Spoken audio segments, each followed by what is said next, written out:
ఒకరోజు హాస్టల్ గదిలో అతని స్నేహితుడు రాహుల్ అడిగాడు, ఏరా, రాత్రంతా ఏం చేస్తుంటావు? చదువుతుంటాను. పరీక్షల కోసన్నా? కాదు. అయితే? ఆదిత్య కాసేపు ఆలోచించాడు. ప్రస్తుతం డిమాండున్న నైపుణ్యాలు నేర్చుకుంటున్నాను. రాహుల్ నవ్వాడు. బ్రో, మొదటి సంవత్సరం మొదలై నెల కూడా కాలేదు.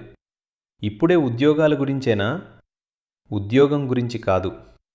అయితే? విలువ గురించి. రాహుల్ అర్థం కానట్లుగా చూశాడు. మళ్ళీ నీ తత్వశాస్త్రమేనా? గదిలో ఉన్న ఇంకొక విద్యార్థి కూడా నవ్వాడు. ముందు ఇంటర్నల్స్ పాసవు, తర్వాత ప్రపంచాన్ని మార్చు. గదంతా నవ్వులతో నిండిపోయింది.